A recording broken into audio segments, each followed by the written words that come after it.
Halo semua, salam sejahtera Malaysia, tuan-tuan dan puan yang amat dihormati. Nah, ini satu pendedahan yang baru daripada salah satu pemimpin pembangkang, pemimpin bersatu, ahli parlimen dari Perikatan Nasional, yang menjadi salah satunya yang menyatakan sokongan terhadap Datuk Seri Anwar Ibrahim, Kerajaan Perpaduan. Selepas 4 ahli parlimen daripada Perikatan Nasional menyatakan sokongan terhadap Kerajaan Perpaduan. Ini satu pendedahan yang pasti mengejutkan ramai, terutamanya kepimpinan politik bersatu Perikatan Nasional sendiri dan juga kepada pengundi Perikatan Nasional. Adakah yang akan didedahkan oleh salah satu MP ini adalah satu pendedahan yang amat dahsyat. Nah, teman-teman, di dalam satu artikel yang saya lihat dalam maklumat ini daripada mykmu.net, selepas istihar sokongan pada Anwar, baru dapat perhatian dari pemimpin tertinggi bersatu. Nah, adakah sebelum ini pemimpin bersatu daripada ahli parlimen Gua Musang Muhammad Azizi Abu Naim, yang menjadi salah seorang daripada 4 ahli parlimen bersatu yang mengisytiharkan sokongan kepada Anwar Ibrahim, tidak mendapat perhatian sebelum ini. Tetapi selepas menyokong Datuk Seri Anwar Ibrahim, menyatakan sokongan, mengisytiharkan sokongan, barulah mendapat perhatian pula. Nah, di dalam pendedahan ini, ahli parlimen Gua Musang Muhammad Azizi Abu Naim, salah seorang daripada 4 MP bersatu yang mengisytiharkan sokongan kepada Perdana Menteri Anwar Ibrahim, menegaskan keputusannya dibuat demi kepentingan pengundi kawasan yang diwakilinya.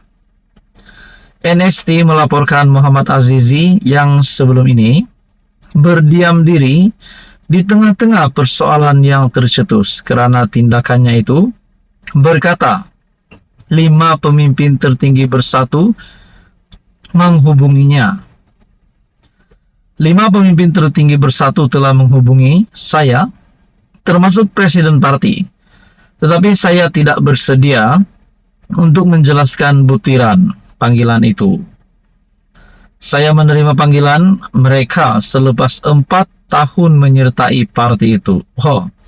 Jadi bermakna sebelum mengisytiharkan sokongan, adakah ahli parlimen bersatu daripada Gua Musang ini langsung tak dipandang, tak diberikan perhatian? Nah, itu menjadi tanda tanya.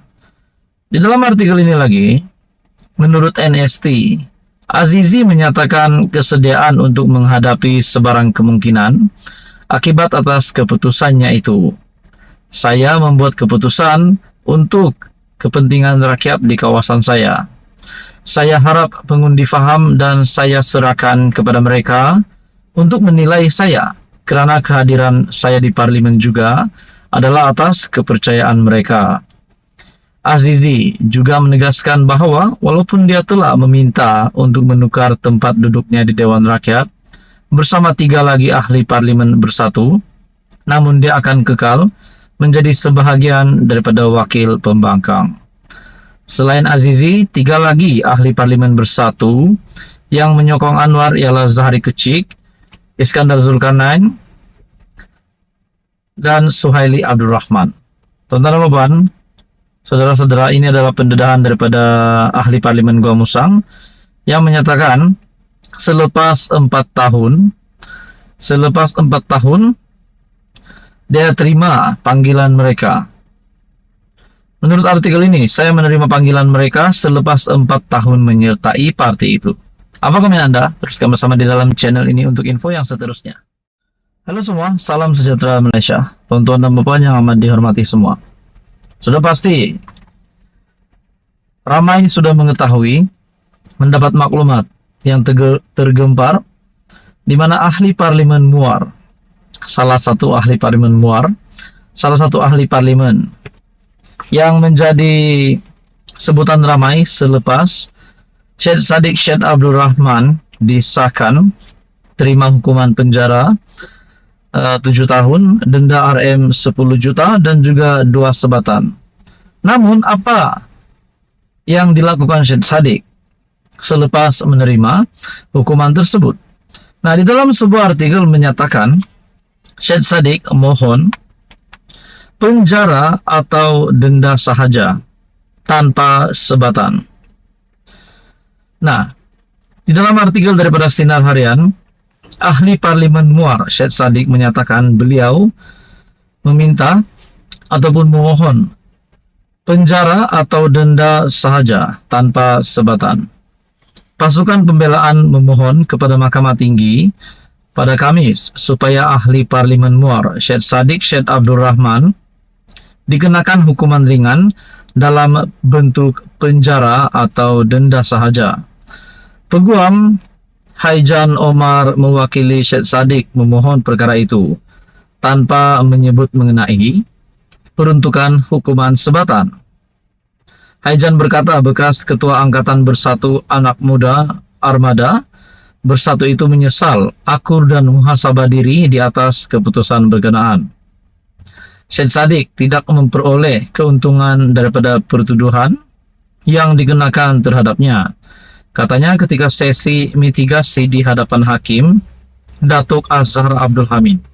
Nah, tuan-tuan dan puan, setelah Syed Saddiq Syed Abdul Rahman yang dikenakan hukuman penjara 7 tahun, denda RM 10 juta dan juga 2 sebatan. Adakah apa yang telah diputuskan oleh mahkamah ini setelah permohonan daripada pihak pembelaan Syed Saddiq, adakah relevan untuk Syed Saddiq menerima hukuman yang ringan? Mungkinkah dibebaskan daripada hukuman 2 sebatan? Ataupun mungkin penjara 7 tahun saja? Ataupun mungkin hanya denda RM 10 juta? Dalam artikel ini lagi menyebut, Haijan berkata, bekas Ketua Angkatan Bersatu Anak Muda itu menyesal akur dan muhasabah diri atas keputusan berkenaan.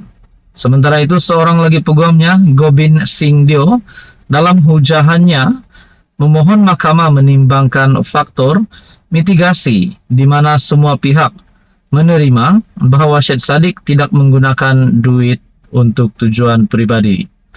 Gobind berkata, bukti menunjukkan uang itu digunakan untuk membantu orang ramai ketika pandemik COVID-19 dan tujuan kebajikan lain.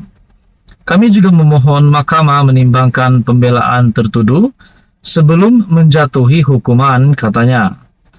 Peguam-peguam itu berkata demikian selepas mahkamah mendapati bekas Ketua Angkatan Bersatu Anak Muda Armada Bersatu itu bersalah atas 4 tuduhan.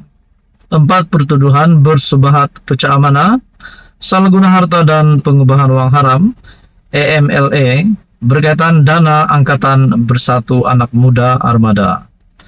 Mengikut pertuduhan pertama, Syed Saddiq didakwa bersebahat dengan Rafiq Hakim yang diamanahkan dengan dana berjumlah RM 1 juta untuk melakukan pecah amanah dengan menyalahgunakan dana itu. Syed Saddiq akhirnya memohon penjara atau denda sahaja tanpa sebatan. Apa komen Anda, saudara-saudara? Teruskan bersama di dalam channel ini untuk info yang seterusnya. Mohon juga bantu channel ini dengan menekan butang like. Anda boleh share video ini dan tekan butang subscribe.